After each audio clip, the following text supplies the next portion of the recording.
Yo, listen, y'all. This is about to be a dope video.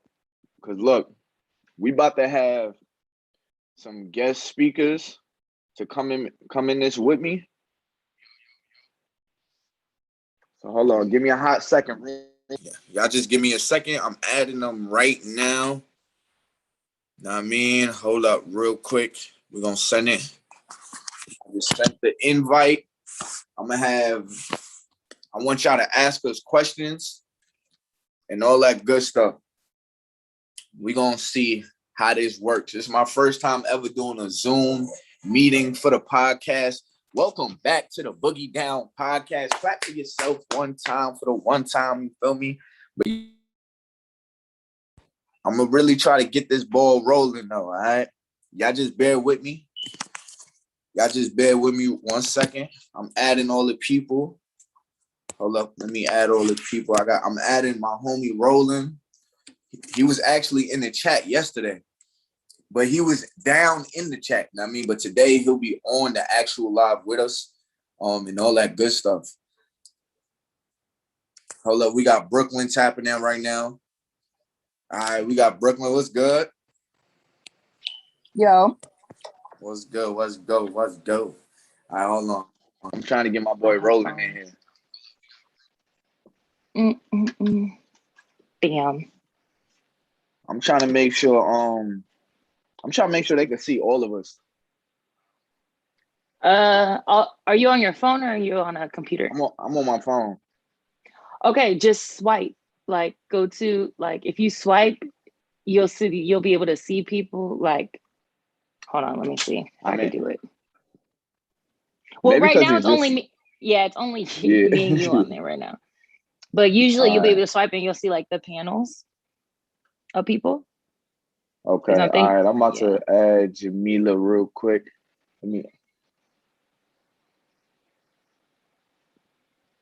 There we go. There we go. Now you're sideways. All right, so you sideways with me? Yo. Okay. Hey, this is about to get real spicy. I know.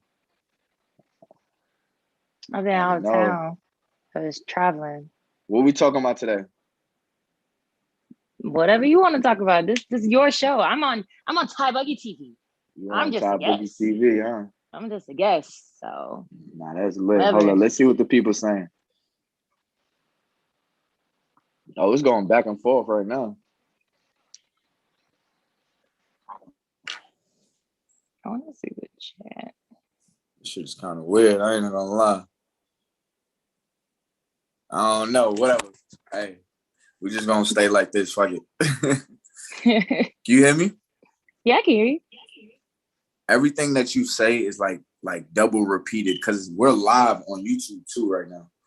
So it's not only like recording on Zoom, it's gonna be live on YouTube too. Gotcha. I just sent the invite to my homegirl. I'm waiting for my homie to tap in. I don't know where he at. This shit is like some real trial and error right now. Just like last time.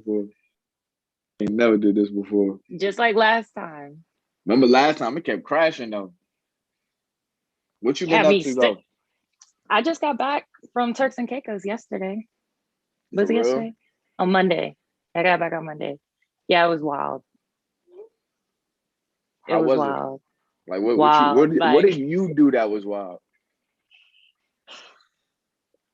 Honestly, would I say that I'm proud? A part of me, I'm impressed. I'm impressed by myself. That's the best way to put it. Why are you impressed? Because I definitely did something that I usually don't do, but I did it. But it was a pure accident. So I got caught in a love triangle, and come to find out they were friends. Didn't know that. And yeah, but you know what's crazy though? This is how you know my life's a movie. They're cool with it. I was like, well, one of them is. The other one doesn't know. But as besides the point. But he was just like, I mean, I don't want no title anyways. He's like, that's what you want to mess with, then that's what you want to do. Like, I'm cool if you feeling him, that's fine. I said, okay, like, fail. And they both athletes, which is interesting. So you said they're both athletes? Yeah. I pulled 2 athletes. So you outside for real? One is a professional soccer player, and the Wait, other one's a professional hold basketball player. on. Did they find out, like, they found out about each other? Okay, so or you told them? How did it happen? Be So honest. this is what happened. So basically, the way I met the first person, his name is Baby Joe. Okay, that's his name. Baby Joe Baby outside. Joe. All right. Baby Joe. The way I met him was because my friends needed a plug, and he was the plug or whatever. So I was like, all right, cool.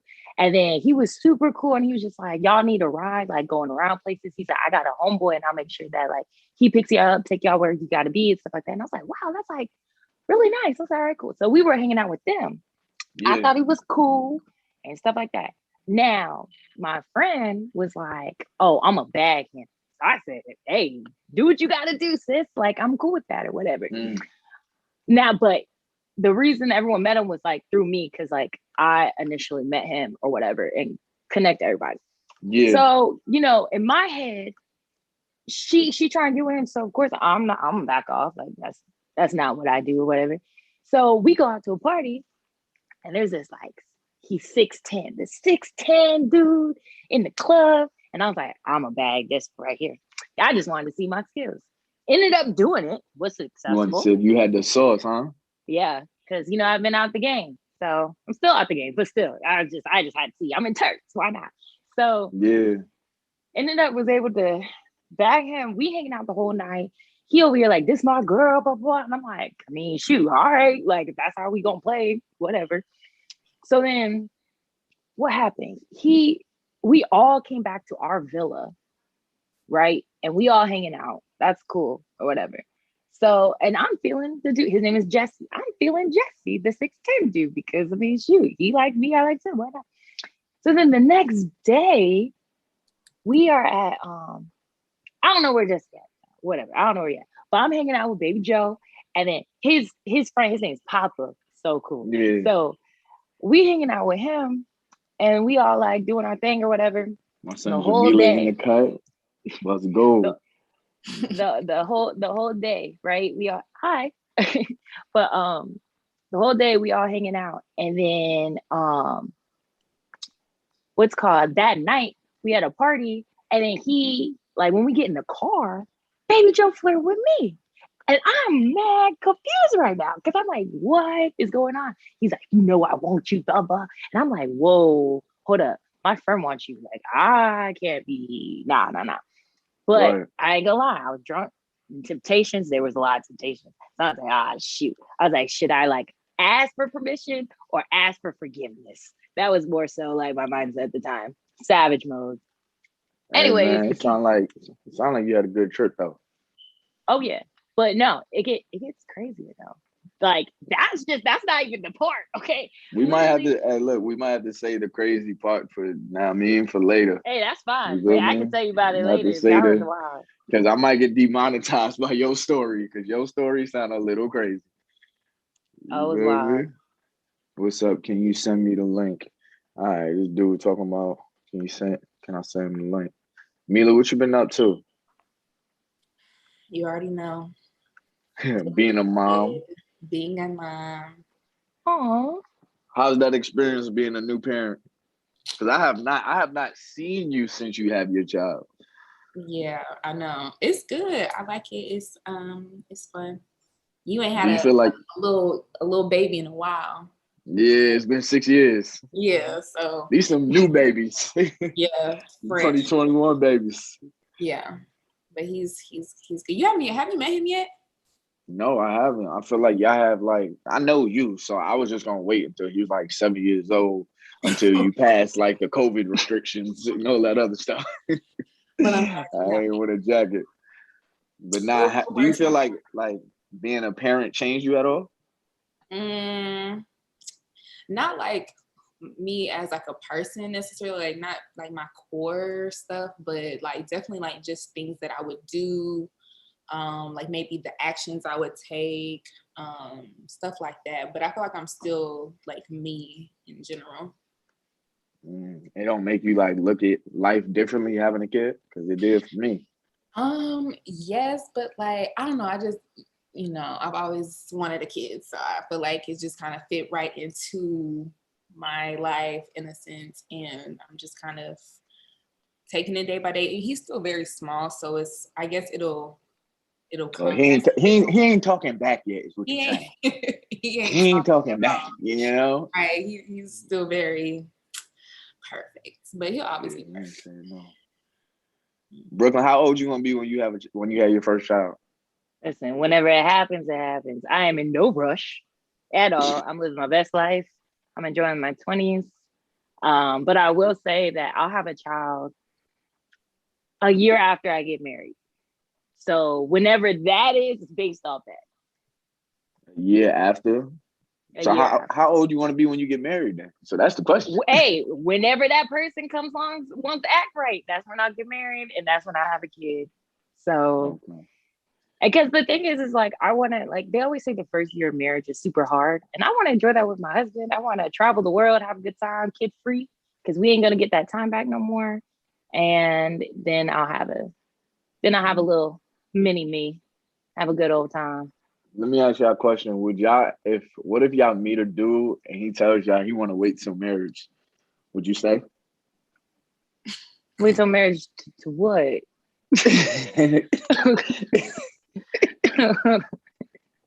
That might have answered my question. Well, okay, you know what? Honestly, listen, I gotta test drive the car before I buy it. My boy Roland. What's good, old man? What's good? How y'all doing today?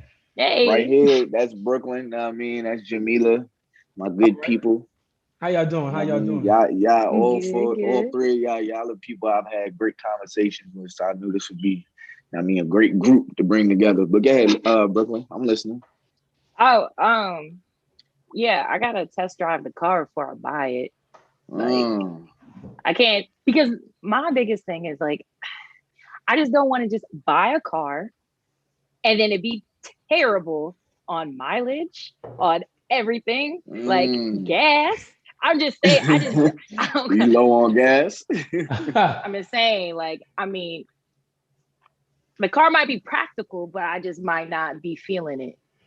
Like, the Prius is good for the world, but I don't want a Prius. So I'm just. Roland, what about you? Would you wait till marriage if you found like the perfect girl and she hit you with the, hey, I want to wait till marriage? What would you do? Would I wait till marriage? Like, okay, so she hit me with the, hey, okay, I'm waiting. Is she already a virgin, or is she one of those born again virgins? Or nah, she's like a born again virgin. Like she done gave up the before, but she's feeling new. I tell you what, me personally, I would do it, but it would only go for so long. I got needs. Like I'm talking about marriage. If I truly love this woman, like I said, she's my everything. She's my all. I truly love this woman. Me personally, I could do it, but it could only go for so long. Go for so long. What about you, Mila? I would. I don't think sex is that. Sex is not the relationship, and it's not the basis of a relationship, and it's for sure shouldn't be the basis of a marriage. So I would. I mean, I'm not saying like that's what I would prefer. Mm-hmm. But, it was optional. Opportunity presented itself, and whatever. Then yeah. Nah. I mean, I do agree with that. I think about it the same. Yeah, I think about it the same way. Like when I think about sex, I feel like our generation is like hypersexual to where like sex is more important than the things that's actually gonna last for long term, which is like y'all connection, y'all dealing with each other. And sex can really like, it could kind of put a blinder on you, know what I mean? Of the person you're actually dealing with. Like a lot of people just get busy and it'd be so good, it'd be so fun. and all this, then when y'all sitting down on the couch, y'all gotta have regular conversation, y'all can't. When y'all going to dinner, y'all can't. And the long term, like when I think about relationships, especially the stage I'm at in my life now, I want to be in a relationship, like my next one, to be in that for forever. You know what I mean?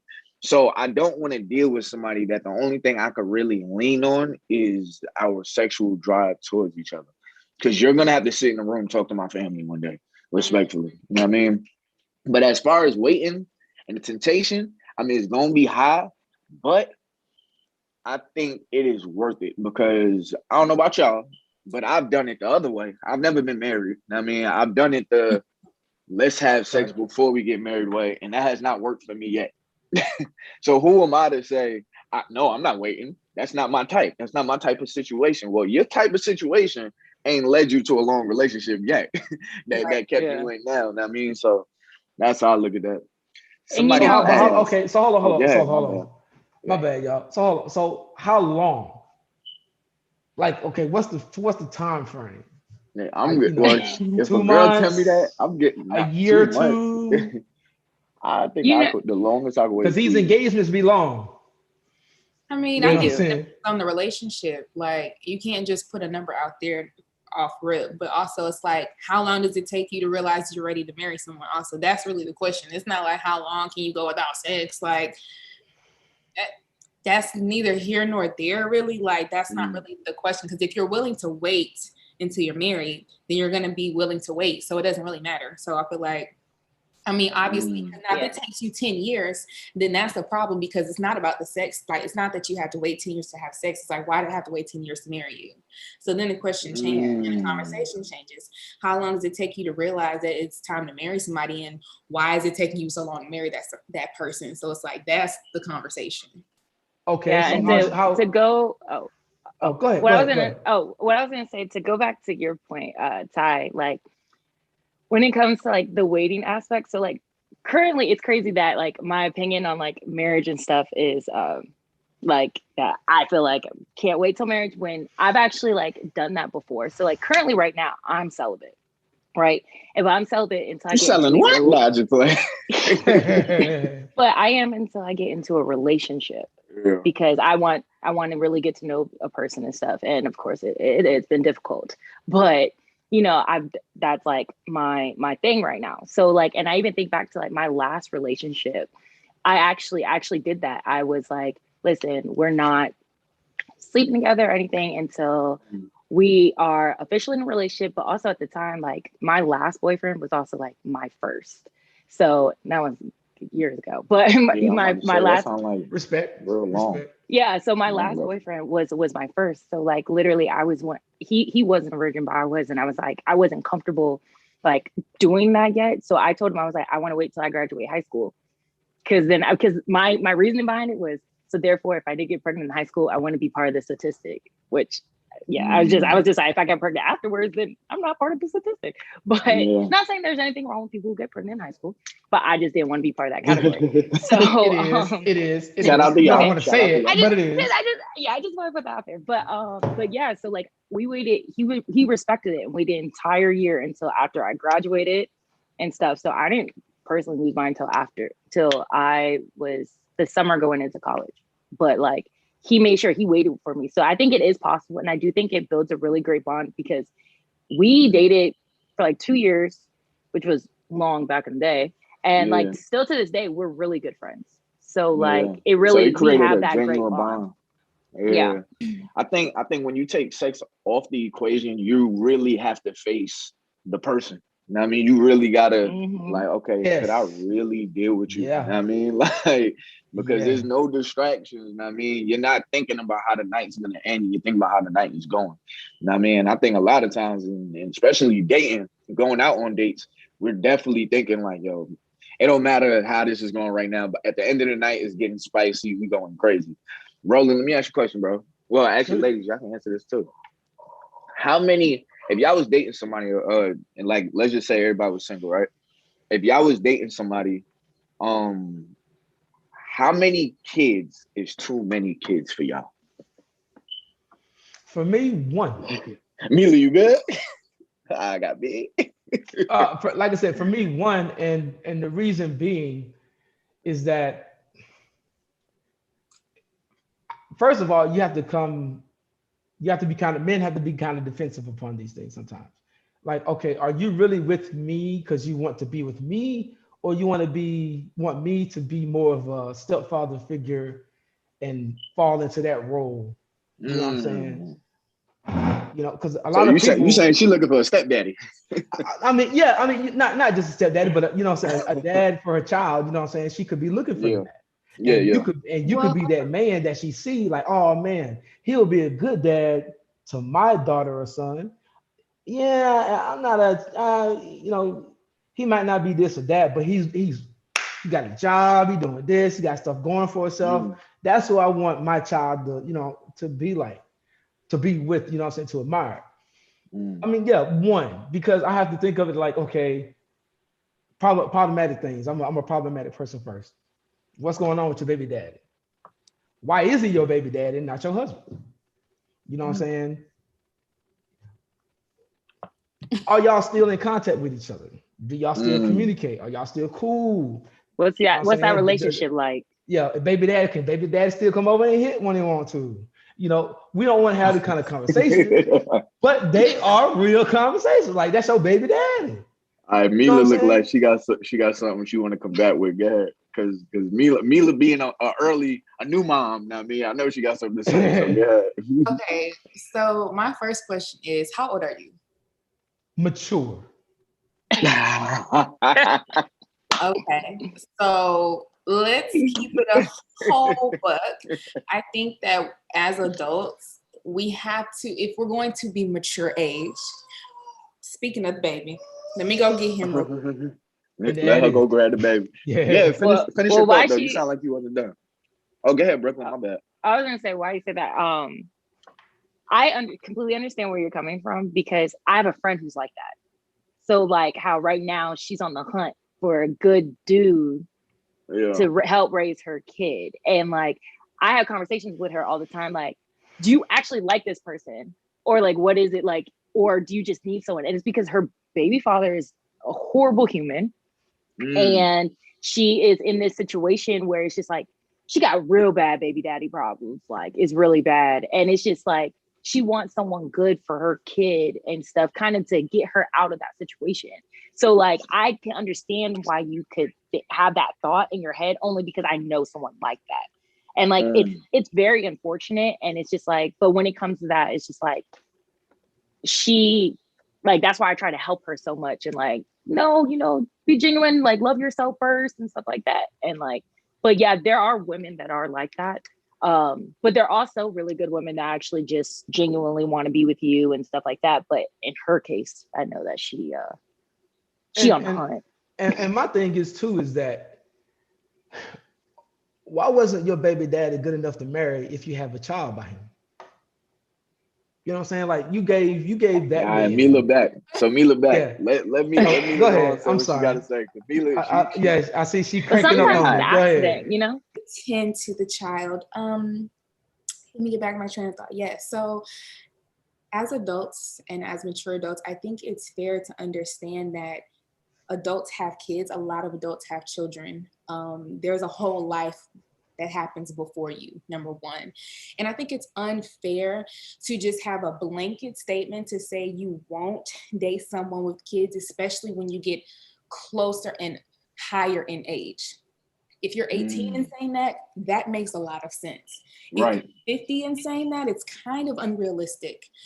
Now, with that being said, unless you're looking for an 18-year-old, my bad. You know what I'm saying? Now, with that being said, when it comes to your dating preferences, they're your dating preferences for a reason. But when you start talking about, I don't want to date a girl with kids, and then you start saying the reasons is because of the baby daddy, or you think that for some reason she's going to want you to be the father to her kid, I think that's also an unfair assumption of that women are out here searching for fathers for their children. But if I enter that relationship, what would I be? Well, I wasn't done. Oh, I'm sorry. Let her finish. My bad. Go ahead. Hey, but Roland, don't forget what you had to say though. That's the thing, like, to just assume that these women are, number one, having kids by themselves and on purpose, like that happens, like to say like, oh, why, if they were good enough to have kids, why weren't they good enough to marry? I mean, you don't know the full circumstances behind why someone is single with a child. You don't know until you get to know. And it's not always a bad situation, number one. And it's not always a situation that is to blame the mother. And I hear this saying, like, this situation happens so much where they try to say, oh, well, if you can have a baby, well, why couldn't you marry him? Why are you still not with him? I mean, why are you not with any of your exes? It's the child is not the reason for the relationship. It's just a relationship. A child happened. Some people want to be parents. That has nothing to do with the relationship, though. So it's an unfair tool. You have to like just leave it right there for now. I agree. What do you have to say? I would just try. Okay, so if I enter into a relationship with a woman with a child, what am I to that child? Are you talking about when you first meet them? Like, no. I mean, I've already met her. We already kicked it. She find me worthy enough to meet her child. Mm-hmm. You know what I'm saying? We can try to grow and have a bond and be together. You know what I'm saying? And try to make this thing grow. What am I? I'm not married though. Not married to you. But what am I to that child? You are the mother's spouse, number one. Your relationship to that child is something that mother has to define, number one, and you. That's also something you have to agree to. If you don't want to be a stepdad, you don't have to be a stepdad. If you don't want to assume a father position, a father role, you don't have to do that. That's not the relationship for you. Then. Okay, then let me ask you this. If that was the case, okay, when you meet a guy and you see him, you know what I'm saying, y'all date or whatever, and he wants to, you know what I'm saying, do that whole thing, be the whole family thing, can that same guy discipline your child? Are you talking about me personally? I mean, you personally or anybody, you know what I'm saying? You personally. Okay, because me personally, absolutely not.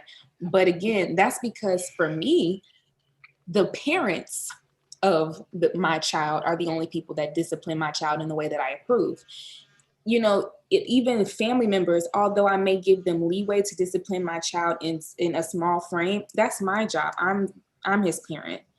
So again, when it comes down to step parents, there are some people who step into relationships and step into that role head first, and they're in Russell Wilson. And there's some people that don't. Some people that they're just, hey, I'm just mama's boyfriend.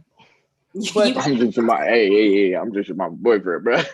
Gotta go over there with that. I think it also depends on the age of the child. If you step into a relationship and the child is 15, why are you trying to come into it being a stepdaddy? Like, that's just not even. I mean, don't get me wrong. Yeah, maybe I want a family and all that, but. So, Roland, wait, can I ask you a question? Sure. So, do you think it is wrong for a woman to choose a man that is going to be around her child as a good figure at being a man? I mean, like, in other words, absolutely she may look at you and be like, you have to be a good role model. In other words, what the word I'm looking for. You think absolutely not. Absolutely not. Absolutely not. Because I think that does play. I think that does play as far as a woman, and I mean, Jamila, you could speak. I mean, behind me, and Brooklyn, you too. I mean, but I definitely think it's necessary. Like, because for me personally, if I'm gonna bring any girl around my daughter, I gotta make sure she's a good role model. Like, I mean, because she's somebody that's around. And believe it or not, you're not gonna take care of my daughter like the way I will. I don't expect you to love her like her mom. But at the end of the day, my daughter's going to see your norms. You're another woman that's around. I mean, so I do dictate like who I'm dating as, okay, could I have this? Because that's the thing. Like, this person is eventually going to be seen by my daughter. I mean, so I do have to pay attention to, okay, what kind of person you are, you know? So, and hold on, let me say this too. Yeah. And this is where being a parent. All right. I'm listening to you. My bad. You got your headphones on, brother? I got my headphones on. I'm listening to you. This is where being a parent is so delicate, because a lot of times in relationships, we make the mistake of dating the wrong person because of whatever reasons. I mean, we have those, excuse me, y'all. Yeah, we have those lacking judgments or whatever where we wind up breaking up or whatever. But when you bring a child in it to where the child is introduced to the relationship, it's a lot more that you're risking. You know, so me, I am doing a little harder of an audit on somebody or whatever, because my daughter is gonna see us as a thing. You know what I mean? I don't want her to see multiple women in and out of my life for her to think that that's okay for a man to do that. That's just how men are. You know what I mean? Because my dad did it. So that's one thing. I gotta make sure this is something real. And then I do have to make sure that you're a good role model. Like, you're not gonna do something that I don't want my daughter to do, you know, respectfully. Granted, I don't need you to treat her as if she's your child. I can do that and her mama can do that. You know what I mean? But at the same time, there is definitely like a part of the audit, my child. You know what I mean? But yeah, say what you about to say. But my thing is this, and I say, you know, so whenever you do these type of things, men have to approach it with caution. So the instance is going to come up when, you know, that child going to need discipline, right? And just like you said, Jamila, hey, I'm the parent. I'm going to discipline my child. But if you're living in my house, who's the man in the house? Hold on. Your baby daddy. Oh, wait, can I say something? Wait, hold on. Let's something? let Brooklyn say something. Can I say something? So I hear you. However, I feel like it also works the other way around though, because I don't have any kids. And if I'm gonna date a dude with kids, like, I mean, I could technically have those same concerns or something, like if he has a crazy baby mama or something like that. But Yeah. like the thing is like, me personally, I don't go in thinking like that. I like, of course, because okay, I'm 25, right? I personally would prefer a dude that didn't have kids. However, if I like you enough, I don't have an issue with it. And I feel like the only Yeah. reason is because even though I'm 25 and a lot of people have kids, there's still a pretty big pool of people that don't have children that I could choose from if I need to. So like, of course I'd prefer them not to, but if they did, I would love and respect that child if need be. But also I do understand boundaries. And just like how Jamila was talking, like I'm not going to discipline that child. Like that's not my child. I want to feel comfortable disciplining that child because it's not my child. I would tell the dad, like, hey, this is what happened.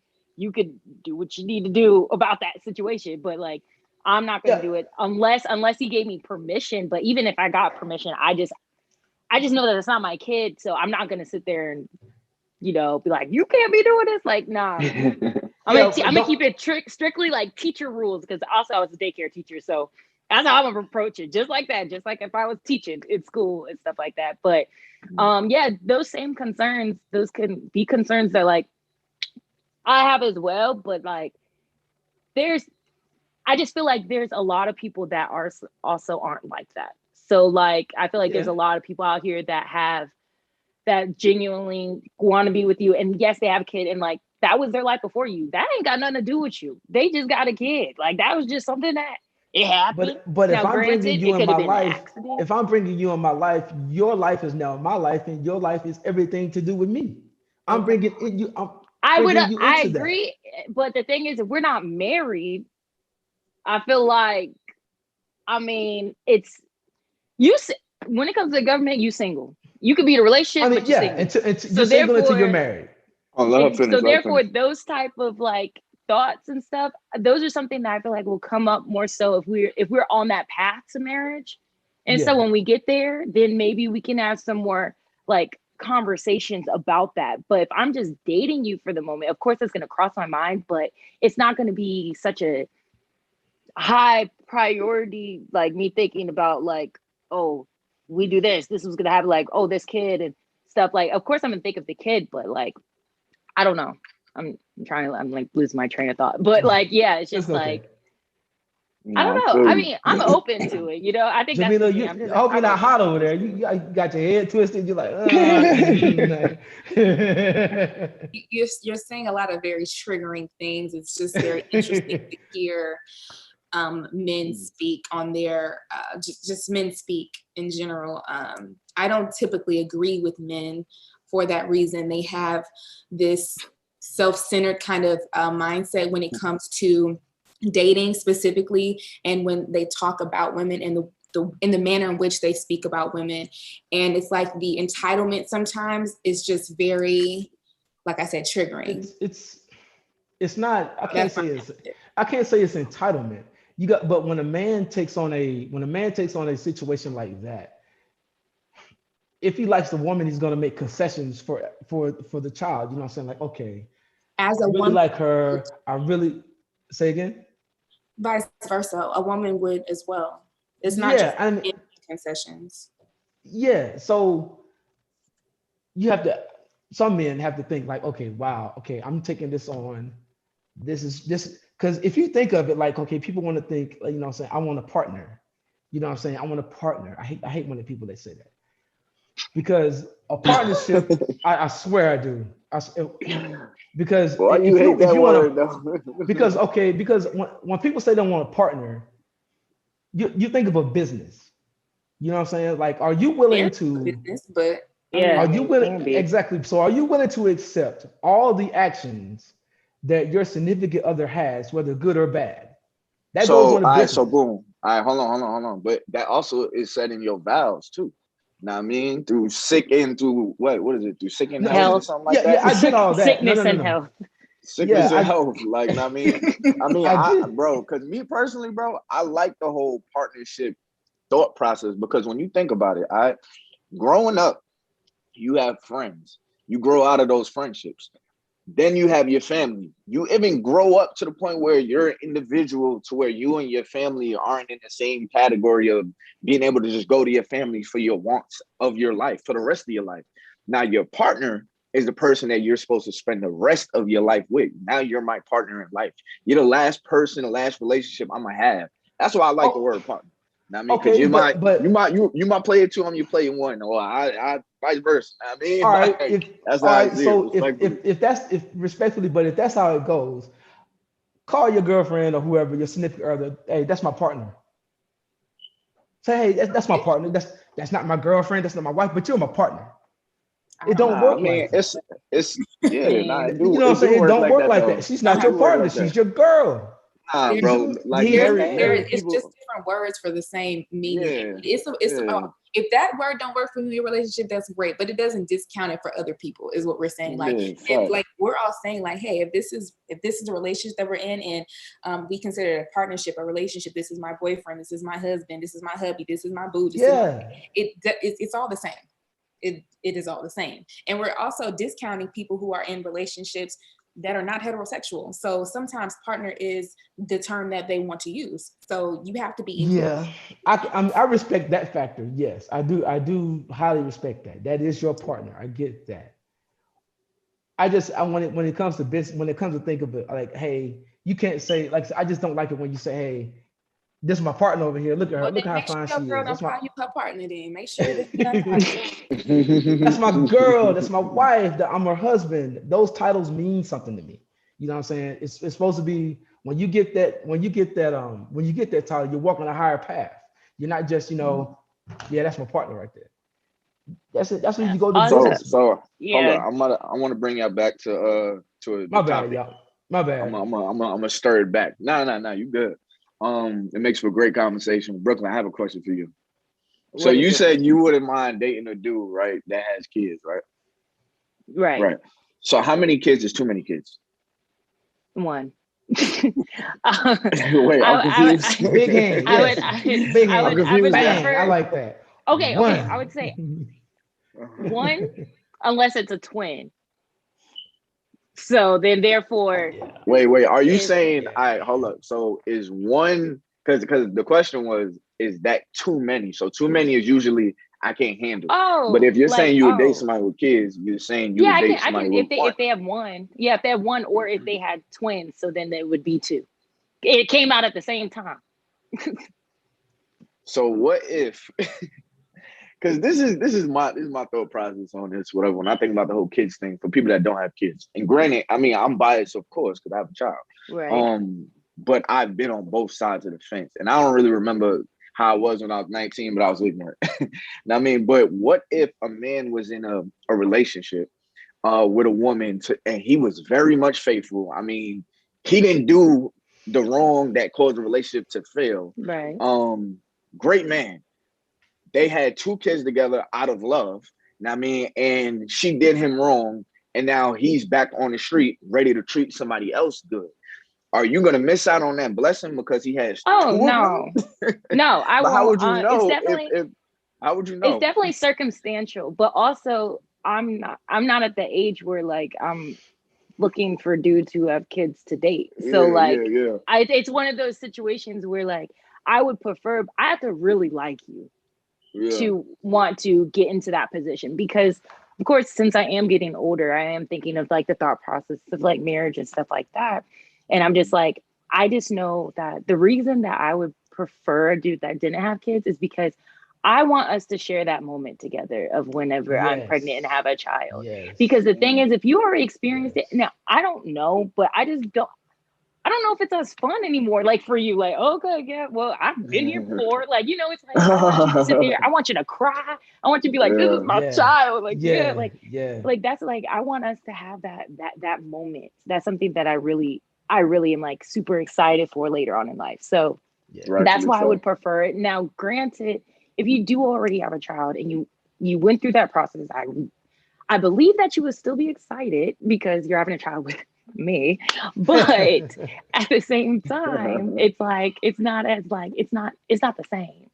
So like that's why I would prefer one. But if you did have a child and we got together and it's out of love, and if they got 3 kids, okay, since we talk about a whole bunch of kids, if they had 3 kids and they were all out of love and stuff like that, then okay, like that's fine. But I'm not really, I don't see myself in a situation where I would be dating a dude with multiple kids, only because that's not something I'm looking for, or like I don't see myself in that position. But if I was to be in that position, then I have to just really care for you.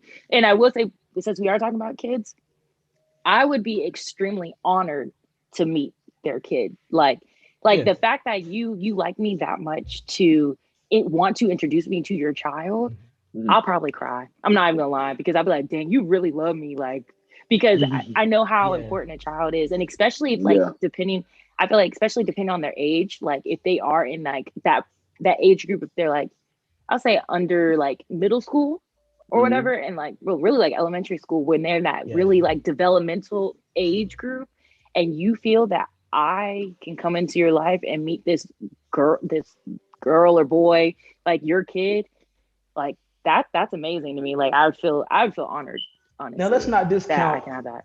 I'm sorry to interrupt you, but let's not discount the feelings that the child can have for you and you have for the child. See, and that makes me nervous. I'm not gonna lie. That's also why I would be kind of scared to date a person with kids, because I know me. I get attached.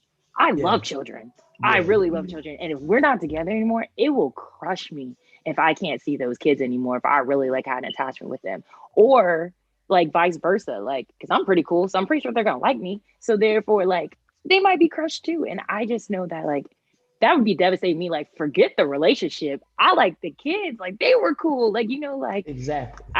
That's one thing that also kind of like scares me when it comes to like being in a relationship with someone who does have a kid, because if it doesn't work out, I don't want to hurt that child. Like, that's really what I'm thinking about more. I'm thinking of the kid.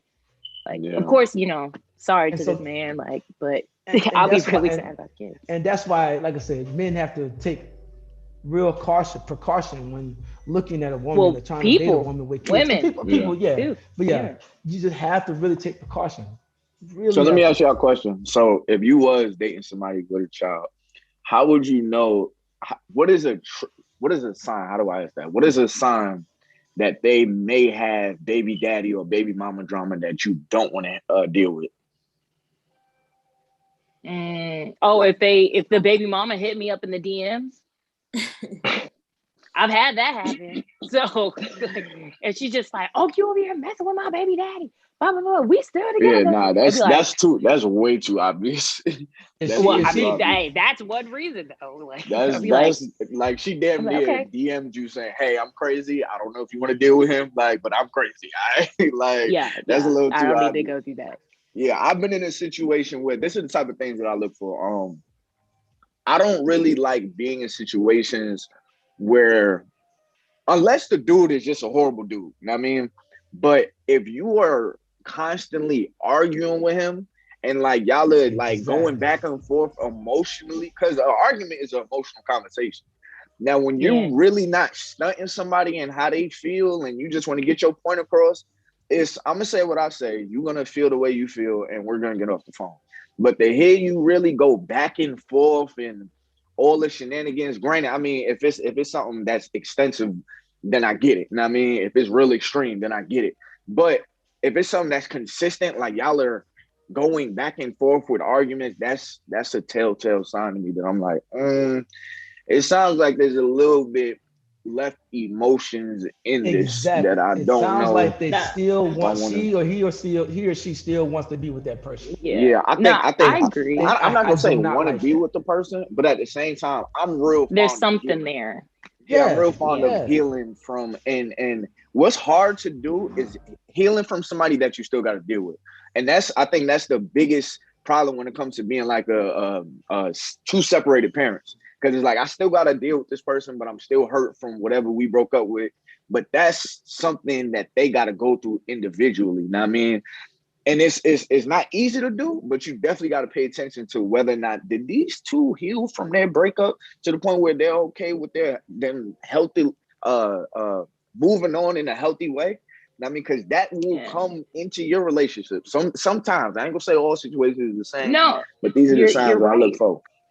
No, you're definitely right. And like me, if I was to ever date a man with a child, honestly, I would like to meet the mother of the child before I meet the child. And yeah. my reason for that is because I don't want to be I want to make sure that the mother is comfortable enough with me being around their child, because straight up, I'm not even like, if she does not like me or she's not comfortable with me being around your child, I'm not going to be around your child. Cause I just understand that, like, that's your kid, that's not my kid. And even though my boyfriend might be like, nah, I really want you to be around my kid and stuff. If she ain't cool with it, y'all gotta be on the same page with that, because I don't need no restraining order. I don't need nobody coming at me, slash my tires. I don't need none of that. I want her to be comfortable, because at the end of the day, if I'm gonna be in a relationship with you, I will be around your child, and I need her to be comfortable, because I'm pretty confident she doesn't want no stranger around her kid. So I would prefer to meet the mother of the child first before I meet the The child at child, all. respectfully, me like I Yeah. got a question for you. So let's just say, hypothetically speaking, now, I mean, if this was to ever happen, if it ever came to a point where another woman had to be around your child, right? For whatever reason, what what would you what would you do or audit, or what would be your process in knowing whether or not this is a good person to be around my child? Like what has to happen first? You know, what questions had to happen and all that? Yeah. Exactly. Come on now. Let's go. I let her talk. That's difficult. I honestly, It's the early stages for you, I so was gonna you. say, like, I'm so protective over Noah. Like, I am so protective of him. Like, I don't even really want everybody I ever know to know him, to be honest. Like, I'm so Yeah, I very, ain't seen little bro yet. feel me? And I've been around, goddamn. He's just such in a bubble. It would be an extensive questionnaire. As And it should be. um it wouldn't, like, not after the first time I talked to said hypothetical woman. Right. It would be a process, because not only do I have to make sure that you are not interfering with my parenting, I have to make sure that I even feel comfortable with you around my child, because people are weirdos. Adults are weirdos. Facts. Yeah. And I am very just like worrisome about anything happening to my child. So yeah. Oof. But that is his child too. Okay. And I hope that he I would have mean, the same but level she of, birthed them. She birthed them. I would So hope that he feel the same way about, you know, a man coming around his child. Yeah. Respectfully, so it's yeah. like, Because I was about to. Y'all talking about she birthed them. Listen, respectfully, it got to go the same way. It got to go Yeah. the I same agree. way. I agree. But yeah. So but understand, I would also put if whatever hypothetical man tried to enter my life, So they would have to go through that same level of anything before I even consider even showing pictures. Like it's that serious. Like Oh, where is it does showing pictures? the level of trust for your baby's father? I don't know who it is. I don't know. But where's the level of trust with your baby father with the child? Do you trust him? You know what I'm saying? Like, okay, this is his child just as much as it is yours. do I So do you not? I'm sorry, what's your question? I'm saying, what is your level of trust with the baby's father?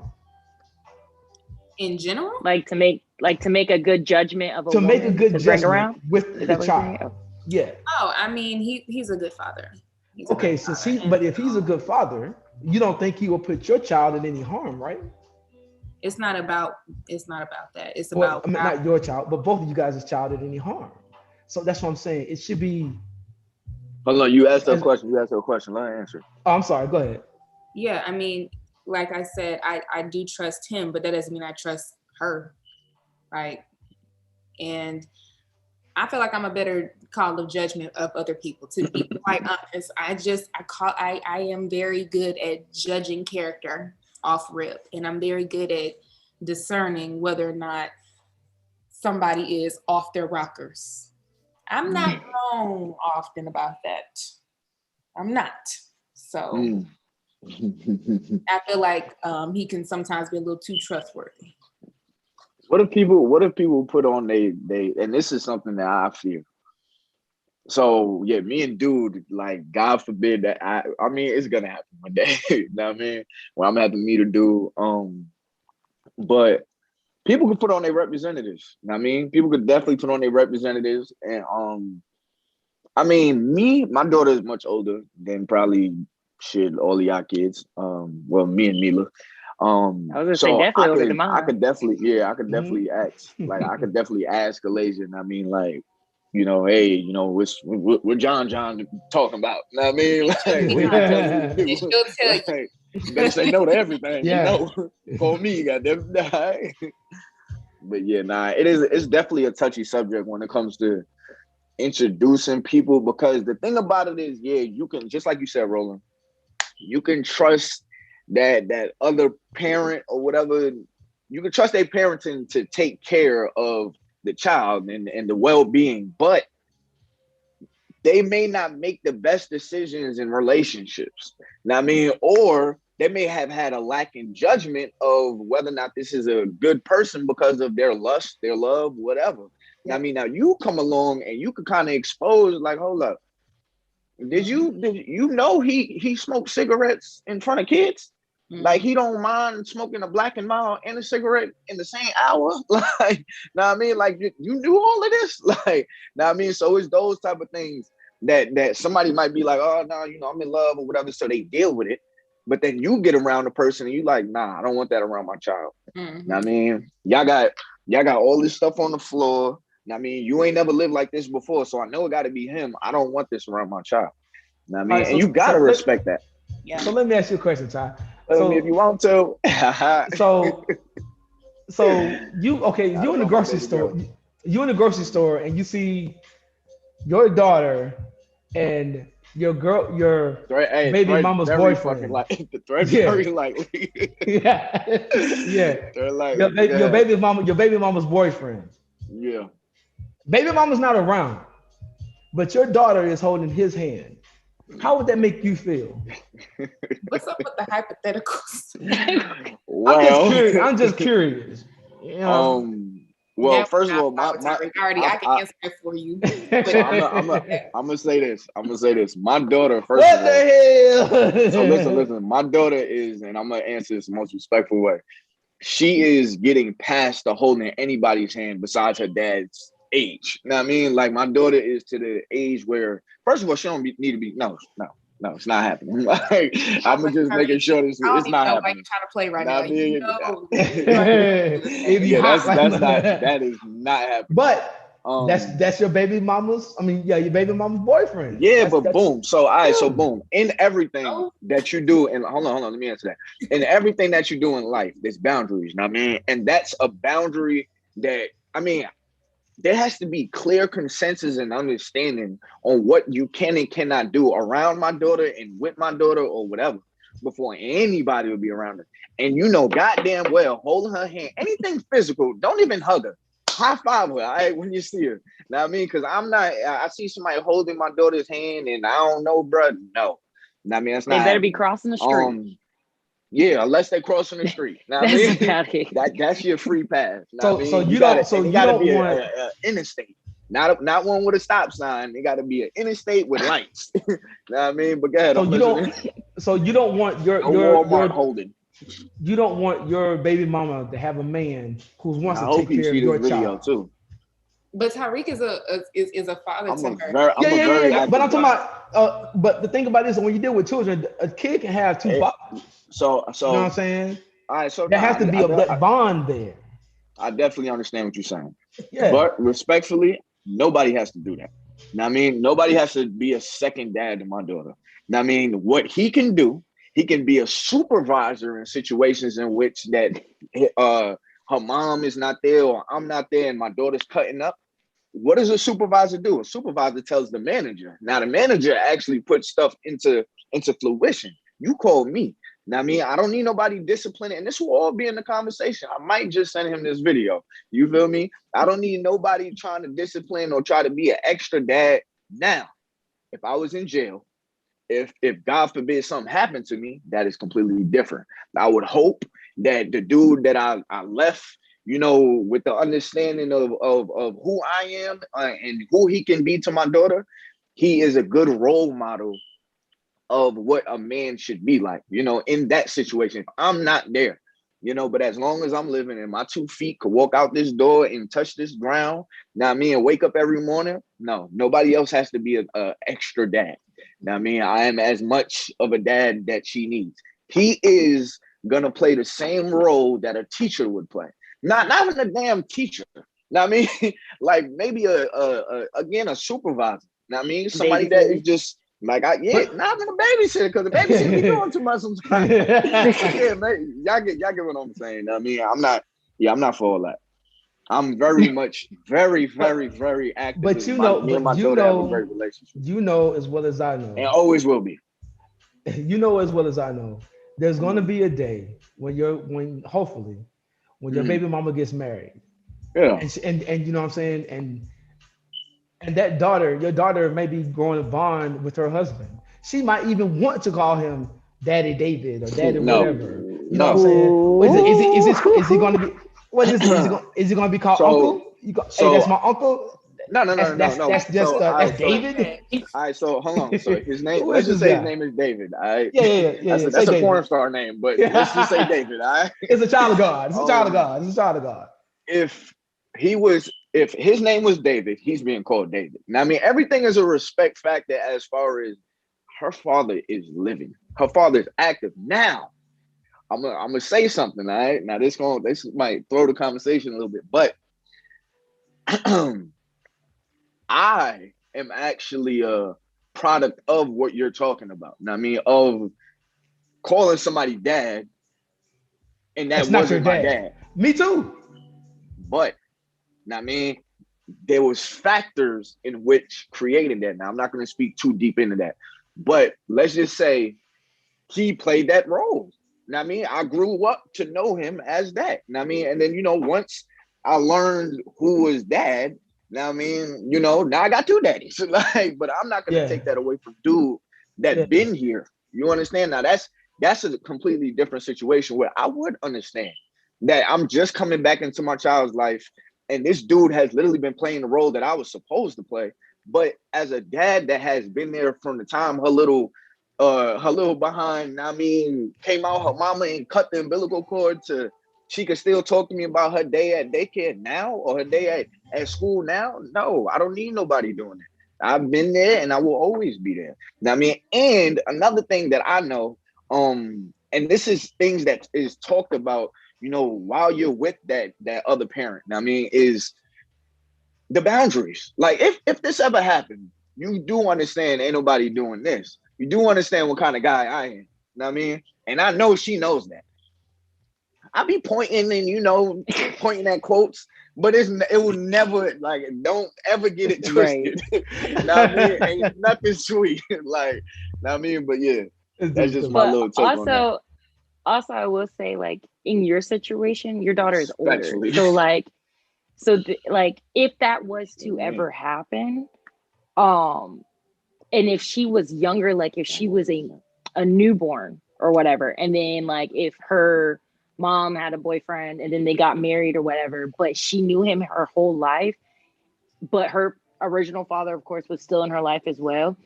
I could understand if that child called the stepdad dad as well and just said I had two dads, only because both of those people were very active in her life. But what's wrong with father. David? But I mean, no, or Mr. Johnson. But that's the bond that your child got. But Elroy. Because the reason I'm saying this is because Elroy, come on. The reason I'm saying that is like it's a conversation. So it's not just no, it definitely is a conversation. Like whatever the original mom and dad agree with, that's what should happen, because you don't want anybody. Yeah. Ain't nobody. I'm mommy. I'm the only mommy that will ever know.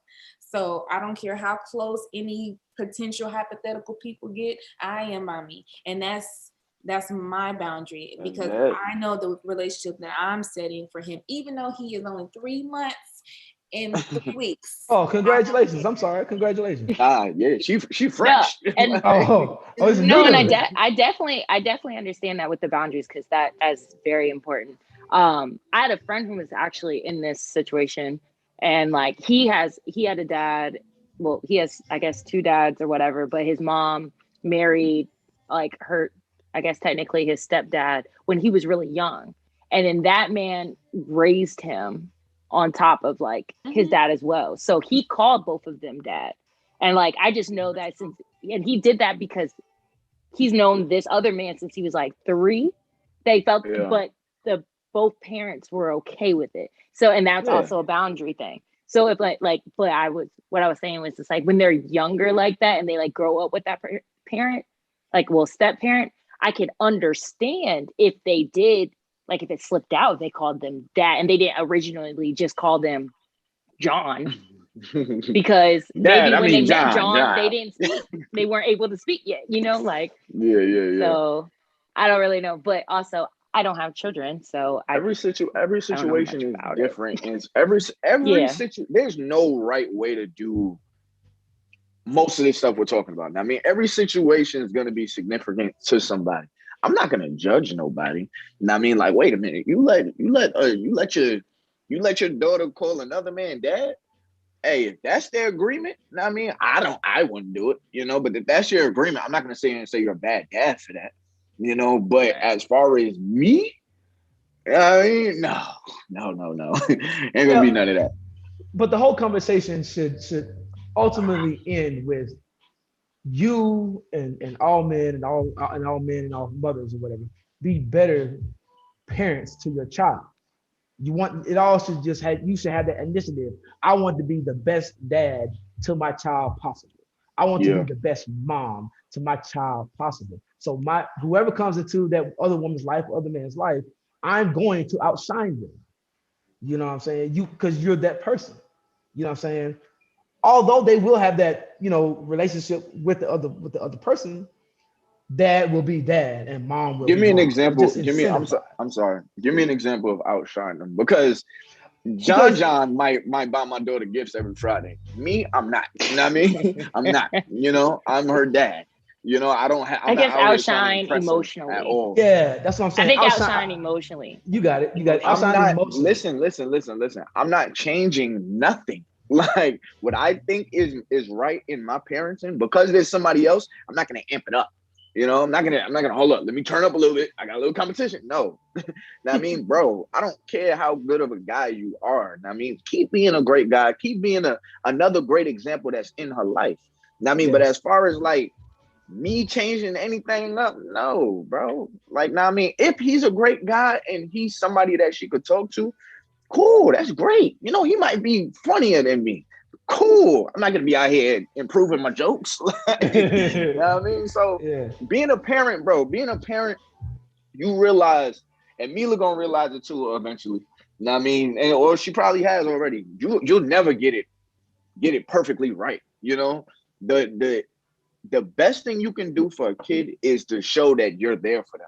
Now, I mean, that is it. Because so many things happen in life to where, I mean, from where they're at right now to when they're like me, I'm 25. I mean, I still need my parents. Now, I mean, so the best thing they can do was the same thing they could have did for me back then, was just be there for me. Now, I mean, so, and with that being said, I can't compare that to nobody. I'm not gonna be there more than anybody else. I'm gonna do my due diligence to the best that I've been doing. Like, you know what I mean? I think that is great. And can we change the subject to something that ain't got kids no more? Because I'm over here like, I can't speak on kids no more. Okay, all right. Well, I do. Kids. Like, I ain't got no kids. Right. I'm like, they sound great. But They're wonderful little humans, but I do have this is around the same bubble, same box. Okay. You know what I mean? But it's something that you could definitely speak on too. What do y'all think? So, all right, so I was watching a podcast earlier today, and they were talking about how much father figures matter, you know, in the community and what it affects, you know, long term, and just the things we don't think about directly, how it affects it. So one of the ladies in the crowd or whatever, she said, I feel like y'all blame the father figure not being there for the reason why y'all don't do certain things, but those things are a choice. So what do y'all think about that? Do y'all think that it's a choice that people make the dumb mistakes? I mean, we have a choice and everything, but do you think that it is a choice, or do you think that the father figure not being there is the reason for this man being the way he is? Let's just say that's not good. Not a good guy, you know. You mean that, like, is it a choice that, like, if the father figure's not there, like how the child turns out? Is that what you're? Yeah. Okay. Let me see. I kind of think I take it back to like history. I feel like when it comes to like, especially in the Black community, unfortunately, it tends to be a trend that we don't have like fathers in our lives and stuff like that. And I feel like it's just a trickle down, like a domino effect of like emotional trauma. Mm. So I do feel like I don't want to say there's anyone really to blame, but it's unfortunate. It's unfortunate that it's something that has trickled down just in our history. That's just something that that's happened, that it does affect people. I will say that in my life, I came from a 2-parent household, and my dad is extremely active. He's in the next room. He's here. But hey, Dad. Yeah. And I will say that, like, if I didn't have him in my life, I do think that my life would be extremely different. However, my mom is a fantastic person and stuff like that. But I will say the skills that my dad taught me, like, has really groomed me into the person I am today. Like, just like, and especially like just like 2-parent households in general, they showed me how a relationship is supposed to be. And that's why I don't play when it comes to relationship, because I see the way that my dad treats my mom. I see the way that my dad acts. I want someone who is like my father, because of how he's top tier. My father, he's top shelf. Okay. Like, he's not no reguly, like, he's not top Casamigos. Yeah. Okay. Like, he up there. Okay. Like, he's literally all that. So it's like, with him, he has groomed me into the person, and I'm his twin. So it's just like, without him, I don't know how things like would be, like, I don't know. And that's why it's so important that you're in your daughter's life, because I see the relationship you have with your daughter reminds me of the relationship I have with my dad. And Yeah, so it's just like, and it's a really great relationship. So it's going to really affect her when she gets older, because the way that you act, the way that like how you treat women, the way that you speak and stuff, she's going to acknowledge that, and she's going to see that, and that's going to determine the type of dude that she wants to be with in the future. I know you don't Yeah. want to think about that, but the type of dude she want to be with in the future. So it's just like, because that's A whole nother conversation, goddammit. right. At least that's how I think. Like right now, my dad, he's the blueprint to me. So it's just like that. I think it's important. I don't know if I answered your question, but like it is important for You dads did. to You be definitely did. in their kids' lives. I think so. And especially even if it's like just because I'm a girl, like even in a guy's life, because the way that my brother is, like, you know, I feel like he looks up to my dad when it comes to certain things. Like my dad taught him certain things that maybe my mom wasn't able to teach and stuff. Even though I think that a mom can teach their sons ample amount of skills, it's just I feel like there are certain things that maybe need to come from a guy. Just like how I would prefer my mom teach me about periods than my father. You know, like there's certain things where We don't know what to my say. dad can teach me, but he gonna sit here and baby jaw like grass or something, and I'm gonna be confused. Like, you know, it's like certain things that I rather get the red crayon, goddammit. Exactly. We're gonna put it right here. Now you know what that Exactly. means, So right? I think having parents like a woman in your life, like the mom or the dad, like I think that it really does build the foundation of their child. And even if they're separated, just to make sure that those parents are in that child's life. Like they don't have to. It doesn't have to be a 2-parent household, but it has to be a 2-parent agreement. Yeah, where definitely. they make sure that their focus is that kid. So Yeah, just make it that's work. my situation. Yeah. What about you, Mila? Roland, I know you got a lot to say on this one. Oh yeah. Cause we talked about this a little bit before. I think that there is a larger conversation about it. Let's talk about it. To kind of pinpoint it, as far as people being who they are, like there's so much that contributes to how you develop and who you become as an adult. A big part of that is your childhood, and a huge part of who you become is how you were raised and how you interact with people. And so it's not necessarily does an absent father negatively affect you, but I think it's more so is how good was your upbringing and how much trauma have you endured from that. If you didn't have your father in your life, but you had a mother that made up for that, or you didn't necessarily feel the void in that, then that may have affected you different than maybe having an absent father that was in and out, causing different traumas, or a father that was putting their hands on your mother and you're seeing that, because you could have a present father and that father be ass. Same that goes with the mother. You can have a mother that has been there for you your entire life, but she's been a horrible mother. That is going to affect how you are as a person. All that trauma that has happened in your childhood is going to affect the way you are as an adult. And when you're an adult, this is the tricky part though. As an adult, it is your job to recognize the issues that has contributed to the way you are, address them and fix them. Yes, there have been things that have happened into your childhood, but you cannot continue to allow them to affect you in the way of the type of person you are. You cannot keep being a shitty person just because your dad wasn't there. You're 35. Figure it out. And it's not to say it's your fault, but at some point you have to do the groundwork to fix those issues. And it sucks. But at the end of the day, it's not just about having an absent father. Like I said, there are people who have 2 parents, who have had 2 parents their entire lives, who are shittier people than someone who had 1 parent. And that's not, it's not about the quantity of parents you have. It's not about having that 2-parent household with a white picket fence and a dog living in a 2-story house with a basement. It's not about that. Right. That is smoke and mirrors. It's about having, good, decent parents.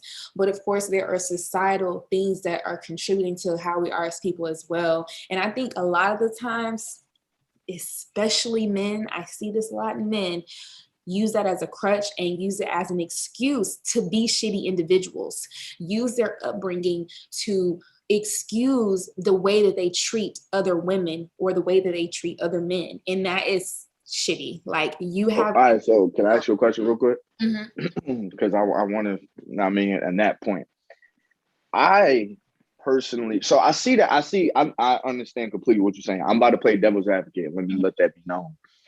What about the guy that has only his upbringing and his environment? Because I believe in you're a product of your environment. I definitely do.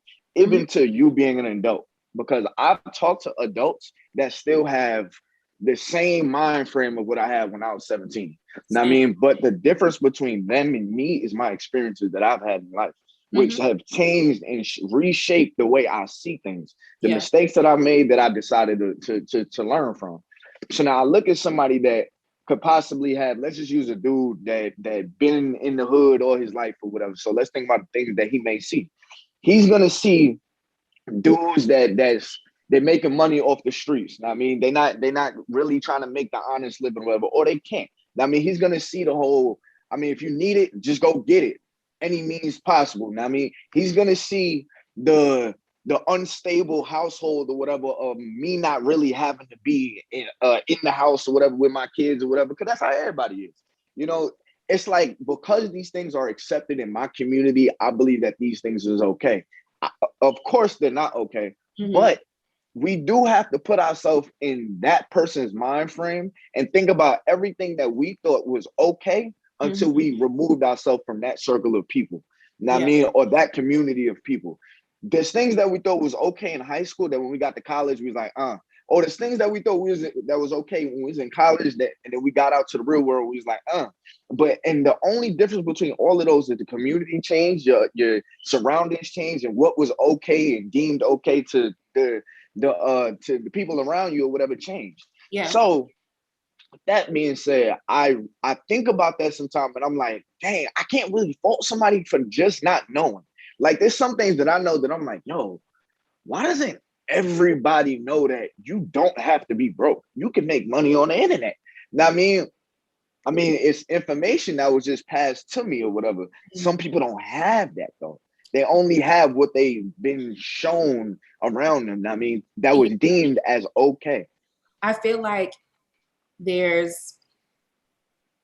depends. It's situational. I'll tell you that. There's absolutely a societal effect. Like I said, there's upbringing, and then there's who you're around and what your surrounding is. Absolutely. And then when we're speaking about Black people on top of that, we have to be considerate of the fact that we're also dealing with systematic racism on the daily. So that affects our mental health, which we don't even really realize so much because we're not even afforded the same opportunity. So already we're starting lower. But when we're talking about different things, now if we're talking about because of systematic racism and because of the way in which there's just it's really hard to make an honest living in lower income neighborhoods. And so because of that, a lot of people turn to doing illegal things to make money. That's because there are no other options. Being a good person, there's plenty of options about being a good person, just being moral in your ethical standards. Like, that's something different than actually having to do actions to survive. We're not talking about that. That's something that affects a lot of people, specifically coming from lower income neighborhoods. But we're talking about the way you treat people, the way you act towards people. And for example, you have an absent parent who is trash, right? And you've dealt with so much trauma behind that. And so as you're an adult, you have that residual trauma. And because of that, every relationship you get in, you're hitting them. You know that hitting them is not right. You know that in your spirit. There's things that everyone knows, and just because you see it happen doesn't make it right. You knew that when somebody was hitting on your mama, it was wrong, but you did it again.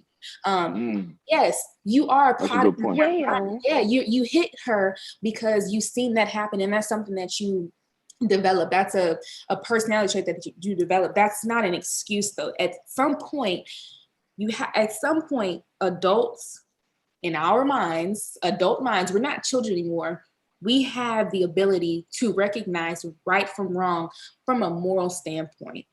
So when we're talking about relationships with friends, romantic relationships, work relationships, or whatever, the way you are as a person cannot completely be dependent on your parents or the way you were raised, because again, that's just not an excuse. Like at some point you have to recognize the issues, or else you're just going to be stuck, because we all know those type of people that are just shitty individuals. Like, what's going on? Like, why are you so, what's going on at home? Like, we just feel like their attitude's always off. They always have issues. Yeah, definitely. They probably do have parent issues. They probably do have childhood trauma.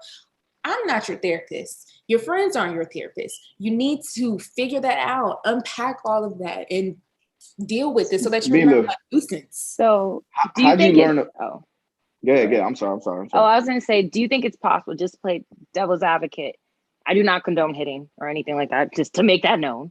But do you think it's possible that if a child sees, let's say, their dad hitting their mom, and like, if like, let's say it's like one of those situations where she like doesn't walk away, and like maybe in their mindset, because they're young, might see it as like, she accepted it, or like any type of situation like verbal abuse or whatever, where it's like it might come off as to a child that, oh well, she's still here or whatever, where maybe it would like really mess up their brain to the point where they think that this is okay because they saw someone else in their mind when they're younger think it was okay. And the reason I say that, and I know, and like I do not condone hitting or any of that whatsoever, any type of violence, but I'm thinking, do you think it's a possibility that if you see something so often, and if the person, and if a person doesn't walk away, even though in your head you're like, you're not supposed to hit anybody, but if that keeps happening over and over, like they're still here, like if they think that that might be okay. I'm just thinking like from a child's perspective, like if that keeps happening over and over, and they might think that that is a possible, and that's how serial killers like develop. But I'm just saying that like I can see how that could be an issue. But like, let me say something about someone who is like, you know, suffering from psychosis, like someone who is like disturbed mentally, because as people, like being violent is not our actual nature. Like that's not natural for us to be naturally violent towards each other in this present day. When you hit a child, they're going to scream. They know that something about that ain't right. It's physical pain. We're not supposed to be hitting each other, putting our hands in each other, causing people physical pain. Now you're talking about someone who is just in like not affected by that. Number one, that's a sociopath. You know what I'm saying? But it is children. Because I also think it's toxic relationships. Because I also think of toxic relationships, because like the thing is like if you're so used to being in a toxic relationship over and over and over, then like when something good comes around, you're very confused. And like I think about that as well, like literally, because like I've been in toxic relationships, and like when a good dude comes around, I'll be kind of like, whoa, like confused, and be like, what's wrong with him? Why are you trying to pick me up to go on a date? Like, are you trying to kill me? Like, you know, I'll be thinking everything else going on. I'll be confused. Like, I don't think like that anymore, but like I used to, like literally, because it's like you'll be in such toxic relationships over and over and over that it builds that mindset. And I feel like that happens with a lot of relationships though. It's that like if they are involved in the over and over toxic cycle where they think it becomes normal. A lot of the times when people are in those toxic relationships though, it's not that they don't know that it's right or wrong. They know what's right or wrong. A lot of times it's just hard for them to either stop because of the impulse control, or they're not able to leave because they're victims. Like it's not just like, oh, I thought hitting was okay. Like I guarantee you ask any person right now that's in a situation where there's domestic violence, they all know, 99.9% of them know that I'm not supposed to be getting hit on, or I'm not supposed to be hitting them. It's not. Well, think of battered women though, it's- because then they're like the question is not whether it's right or wrong. Though, like I said, they're not battling whether or not I should be getting hit or not. They know they shouldn't be getting hit. The issue is they're a victim. So when you are a victim of domestic violence, specifically physical domestic violence, then it's not just I want to leave because I know he's hitting me and I know this is bad. A lot of the times it's fear, and like you're literally definitely, I agree. You can't get out because you're terrified that they're going to kill you, or you're trapped and you have this Stockholm syndrome. Like, it's psychological. It's like that Yeah, that's what I was trying to say. But it's psychological part of it. Let me step in here for a minute. So my point is this. My thought of it is this. A child knows that when it sees his mother or father get hit and that person is crying, yes, that is wrong. But if they see that for a certain amount of time, they will get numb to it. So if you see all that all the time, mama beating on daddy again, or daddy beating on mama again, mama crying, I'll go in my room and let them have it. It's just the numbing, you know what I'm saying? So yes, they just get numb to it. It's nothing, you know what I'm saying? They know it's wrong. They know it's wrong. They may not be in a predicament to stop what's going on, whether they be too small or too young or whatever, you know what I'm saying? They can't stop it. So they just can't get in the middle of it. Can't do anything about it. So as far as when it comes to children, when they grow up, does it have an effect on you? Not having a dad or a mom? Absolutely, yes. I didn't grow up without a dad. And I mean, I didn't grow up with a dad. I didn't grow up with a dad at all. Like, until I got a little older and I met my dad and I see him, we chopped it up for, about a week, and he left. How old were you when you met your dad? I was what, mid-20s, mid-20s when I met my dad. And like I said, it was only for like a week or so. He came to my house. Yeah, he came to my house. We hung out, chill. I went fishing. You know what I'm saying? We seen I took him to see everything, let him know, even without you, I'm a good guy. I'm a great man. You know what I'm saying? And we did all that. And then, after that, we maintained contact within like a year. And then after that year, he died. So, with all that being said, I have to say respectfully and religiously that even though he wasn't there, God put a man in my life. I didn't, you know what I'm saying, a great guy, you know what I'm saying? And whether it be uncles or other men around the neighborhood that can take you under their wing and show you, hey man, I see you ain't got no dad, you know what I'm saying? Let's hang out or something. You know what I'm saying? To pick up and take some time with you. That's to a person who doesn't have a father or a mother, that means everything. Now, whether that person, you know what I'm saying, is living in the streets, you know what I'm saying, living that street life, or that person is working a 9 to 5, you know what I'm saying, that's who that child chooses to, you know what I'm saying, model themselves after. That's what that is about. Do they want to model themselves after, you know what I'm saying, oh man, he got the new beam, or you know what I'm saying, or damn, you know what I'm saying, he got all this jewelry on, he got all the girls around? Or does he model himself after the postman, you know what I'm saying, a 9 to 5 guy? Hey, how you doing? Talk to him, might take him up, take him to Six Flags or something.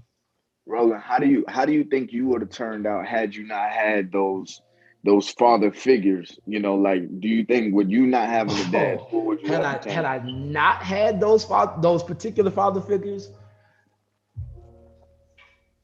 Ooh, that's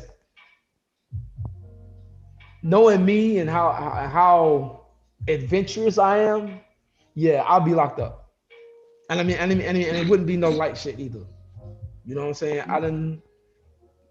The couple of the friends I got now, I have, you know what I'm saying, lifelong friends.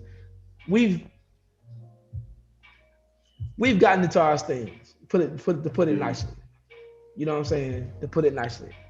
You know what I'm saying? Whether it being, and I ain't trying to make myself like I'm this or that or anything like that. But I've been in shootouts.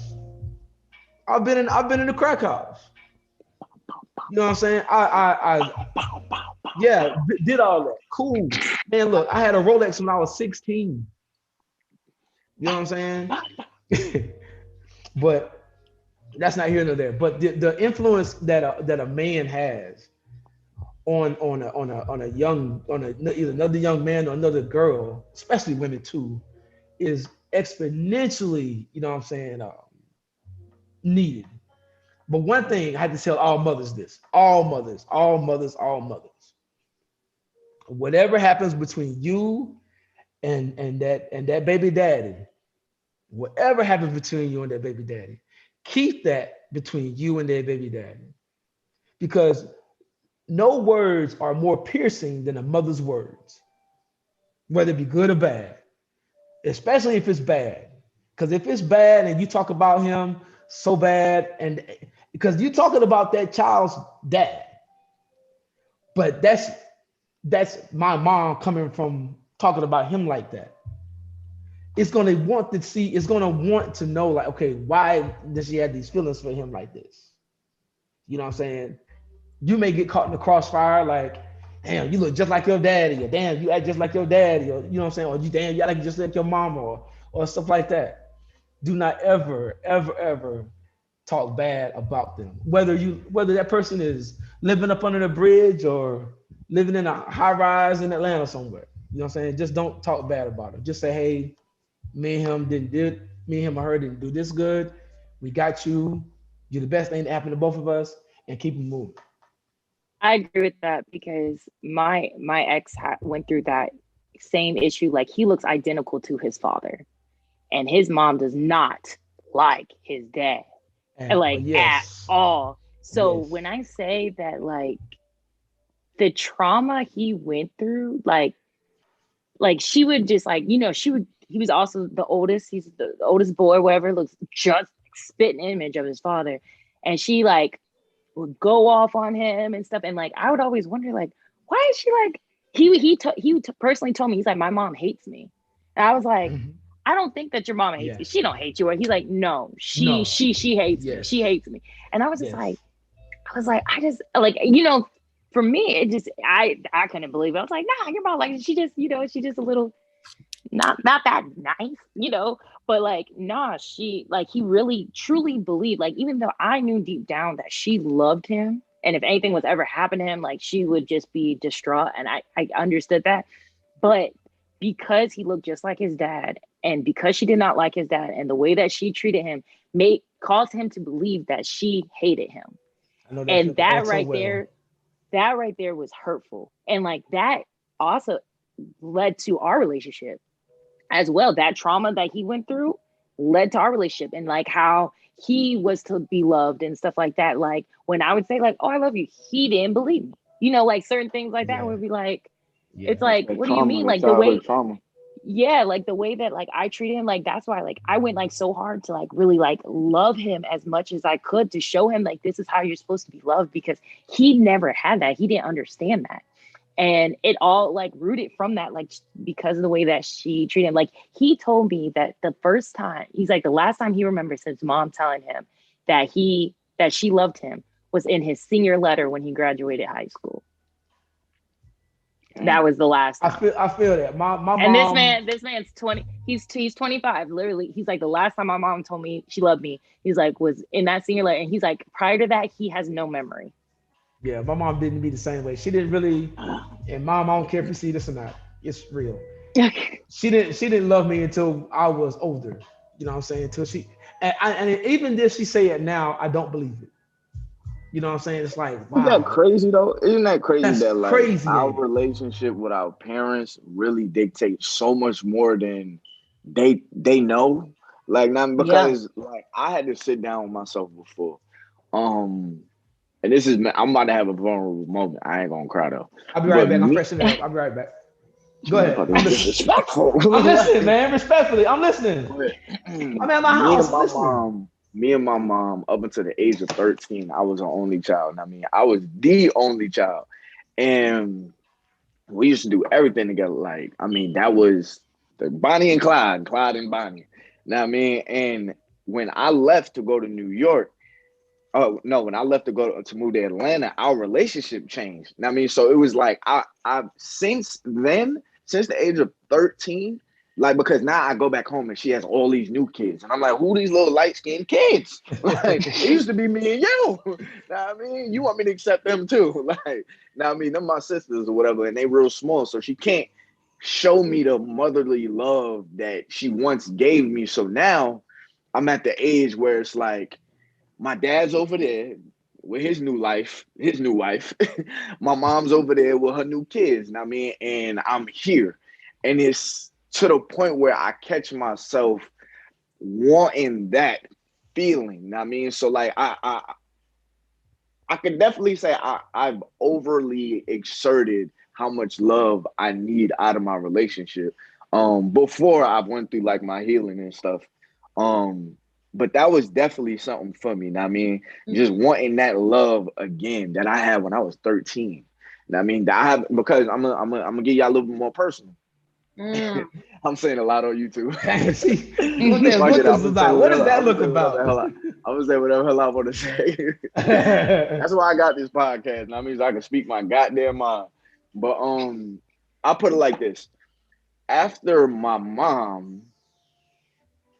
moved out, I've never had that I didn't have that motherly love anywhere else. Like, I'm not talking about girlfriends or anything like that, but I'm talking about anywhere else. Now, I mean, I was always the sixth man on the bench in the house. Now, I mean, so with that being said, it was like I was always kind of searching. Like, I even caught myself. Yeah, nah, I'm not gonna say that on YouTube. But I will just say, yeah, I've always kind of like chased that feeling again. So as a parent, you know, in closing, as a parent, it's a lot more pressure than we actually think. You know what I mean? Because your kid can be molded by the smallest thing. I think each one of us, as good of our parents was or wasn't or whatever, we still suffer from something our parents may have missed. You know what I mean?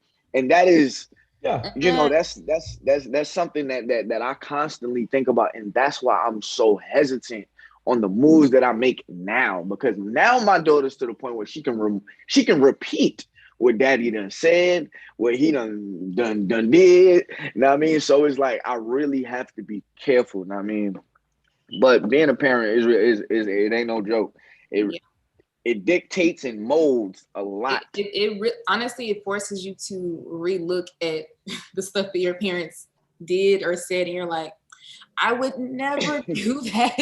Like, that's so wrong. Like, I can't. Like, I think of that all the time. Like, me and my siblings have this conversation probably once a day, like talking about the stuff that my parents have either said or done, and it's like, damn, like, you know, we're considered like very blessed, and I think we're very blessed, you know, to have both of our parents in our lives, but there's just a lot that has happened, right? So much that I will not even begin. I'm not going to be as vulnerable as you were.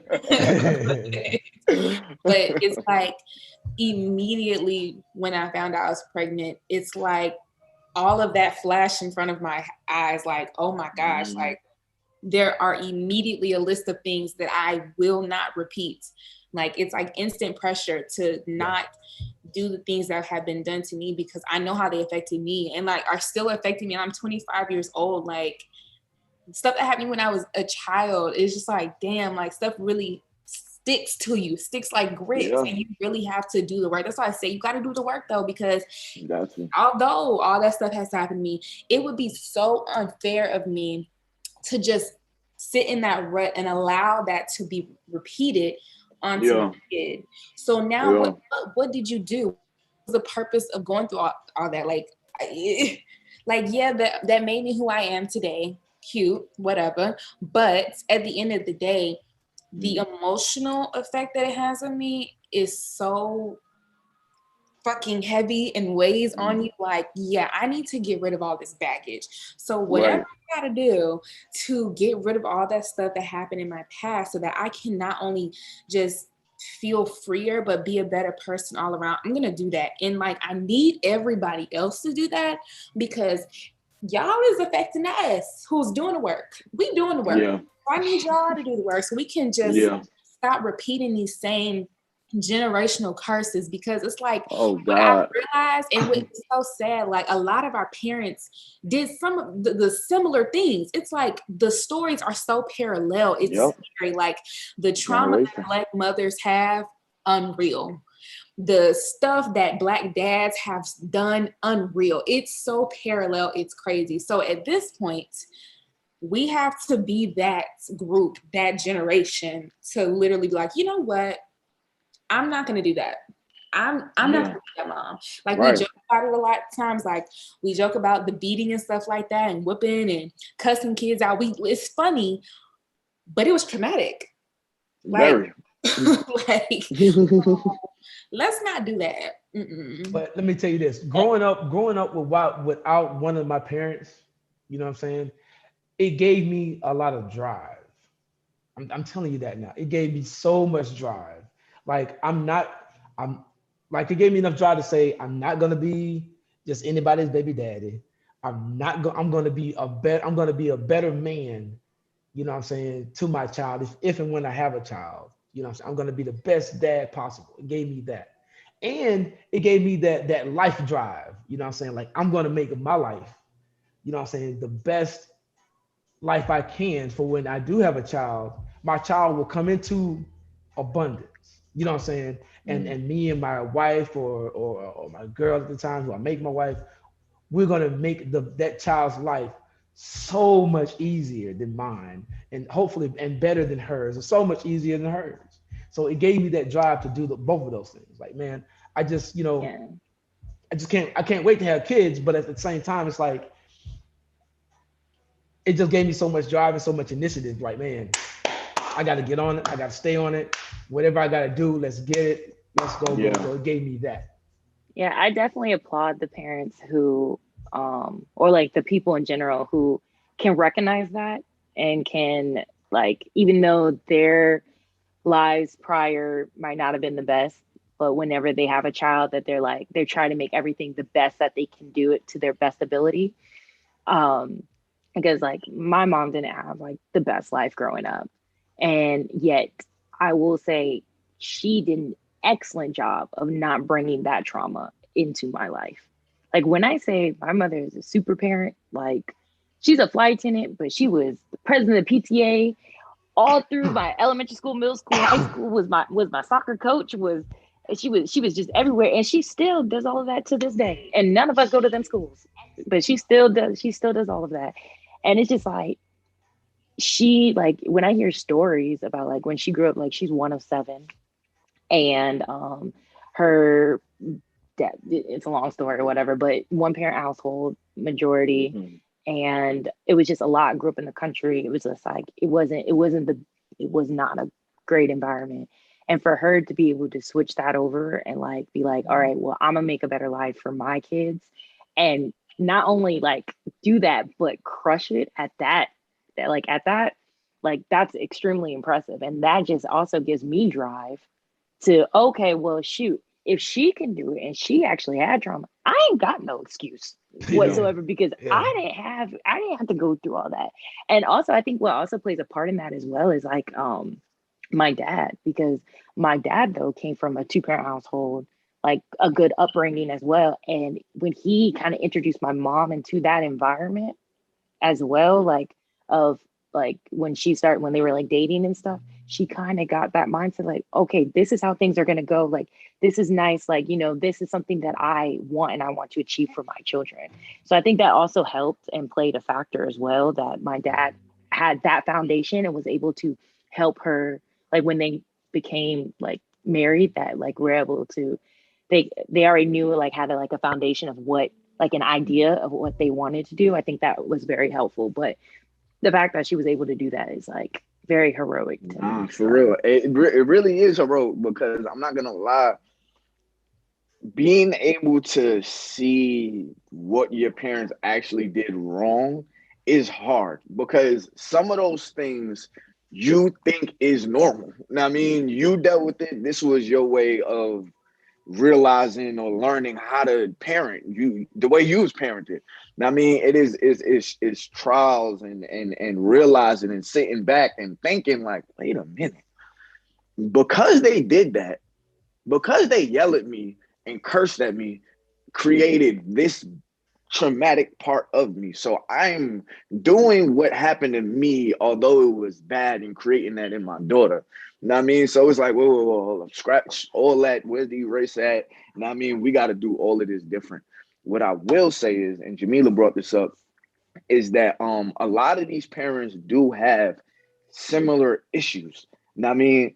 And to me, it's because of the generations. Yeah. You know what I mean? It's because Yeah. I think everything is built off of generations. You know what I mean? Like the world could only change if the generations are if every generation realizes what the last generation did wrong. I mean, that is the only way that we can ever get it right. Now, I mean, I feel like we're in one of the best generations because so many people have opinions and we can hear other people's opinions that agree with us. So we feel strong on our opinion and stick with it, you know, but a lot of this stuff, it stems from granddad. I mean, granddad that just sat on the couch, but granddad, his dad didn't, he wasn't there at all. You know what I mean? And then you got, you know what I mean, it's just trickling down. So the only way we can fix it, the only way we can do the due diligence or whatever is by correcting what our parents did. And I mean, just sitting back and thinking like, where did they go wrong? Not just repeating. I don't get that. Like, and I don't get the whole, you know, it didn't work for you. Why are you doing it to her? Now, I mean, so you would think. It might just be all they know. Sometimes you don't even recognize that what you're doing is a direct correlation to what your parents were doing. Sometimes like it's just so blatant. Like I said, me and my siblings, we talk about this a lot. We to this day are still uncovering things like, wait a minute. Oh my God, this is this and this and this, making connections like, this is why I do this. This is why I have this. Like, it's so ingrained. And like your childhood it feels like it goes by so quick, but it was some years. And it was a lot. It was a lot that could happen. And like, it's just crazy because it interferes with every part of your life and you don't even recognize it until sometimes it's too late. And then you're like, whoa. Oh, look, what was that? That connects to some shit that my parents did, like that they said to me. Like, I recognize now, but this after some groundwork now, that a lot of times when I go off or when I'm really angry or when I'm really emotional is because whatever just happened triggered something in me, because that's how my parents talk to me, or that's how my parents used to do this, and it's an instant trigger. Like that will implement your romantic relationships, your friendships, your work. It will pop up in the most random places, and you have to be like, okay, let me take a moment, let me recognize this, let me bring it back. I'm not that little, because you'll instantly become a little kid again. And that is scary sometimes. Like when you feel so small, like, damn, I feel like I'm back at my childhood home, like in that moment where I felt so small. And that's when you have to really like pick yourself up. And that's hard to do. Definitely. I think, and to wrap this all up, I think healing is the most important thing to do. The best thing for you to do for your kids. And I mean, do for the next generation. I don't think that's something that the last generation, like I look at the last generation, I look at like my parents' generation, I'm like, horrible. Okay, what? Like, why are y'all so confused? Horrible. Like, but horrible. we have to give it to them that the time we're being molded into information and opinions and people that actually want to see you succeed is more accessible than their times. Like I hear a lot of people that are that are old enough to be my parents, whatever, say things like, yeah, when I was my age, there was nobody around to tell me that, or there was nobody around to teach me that. Me, I live in the social media age. I live in the internet age to where I can't imagine not getting what I want to know. You know what I mean? I can't imagine it, So the best thing we can do is just do our due diligence, whatever, for the next generation, whatever, heal within ourselves, pass on healing, pass on the good parts of the parenting that we've learned. I mean, that's the best we can do. And then you want to know what's gonna happen? The crazy part about it is we still gonna miss some stuff. But we need to ingrain our kids to see that daddy's not always gonna get it right. Your job, and that's why I never understand. Oh my God. I never understand for the life of me parents that want to be better than their kids. To me, the object is for you to, like, for me to go through everything I go through, for me to get hit by the car just so I can tell you, baby, look both ways, because daddy done got hit by a car before. Not for you to get hit by 2 cars and I'll be like, you got hit by 2? I only got hit by, like, that don't make no sense. The object of life to me, now I mean, is to pass down like your goodness, that what you serve in life is for you to pass down a change. Now I mean, and the best thing you can change is in your kids, wanting them to be better than you. Yes. Now I mean, they do the same thing to their kids. Now I mean, I always want my daughter to understand that daddy is not perfect. But I want you to always use your judgment, even in my parenting. I mean, so therefore, with your kids, you can be better than I was. Your kids gonna be better than you was. Next thing you know, the generations, they're gonna be able to look back in the history of my parents' time and be like, wow, they were wilding back in the day. Like, they used to say that to their kids, like they was wilding. I mean, that's the only way change can happen. Because I mean, if you look way back when, change been happening. Now, I mean, change been happening, but we live in a day and age where like huge change can happen. Now, I mean, more voices are being heard, more opinions are being spewed. Now, I mean, so I think that's the due diligence that we can have, and that we can push forward or whatever for better times to come, you know, and that goes with everything. But now, I mean, this has been a 2-hour long video. I did not expect it to be that long. Yeah. Wow. But I really appreciate all y'all for being a part of this. I mean, you guys that's watching live and all these comments, I've been reading, but I ain't been commenting because the conversation been too good. I mean, but yo, I really appreciate y'all. Make sure y'all comment below, especially if you made it this far in the live. If you're watching this after I post it, I appreciate you for making it this far in the video and all that. And I mean, comment below if you want to see more of these. This has been the Boogie Down Late Night Show. You feel me? Hey, I'm gonna let everybody shout themselves out or whatever, and where people can find you or whatever, and follow you and all that good stuff. So, Mila, you can go first since you to the right of me on my screen, or to the left, whatever. Well, everybody can follow me. My @ is _I am Jamila. I am JAMILA on every social platform. On YouTube, I am Jamila Bell, just Jamila Bell. Yeah, follow me. I be doing stuff. You be doing things. What about you, Roland? Yeah, y'all can hit me at @BRoland28 on Instagram. Got any questions, comments, or concerns, holler at me. I'm more than welcome. I may not have the time to jump at you quickly, but I definitely jump back at you. Nice to meet you, Jamila. Nice to meet you, Brooklyn. Love the conversation.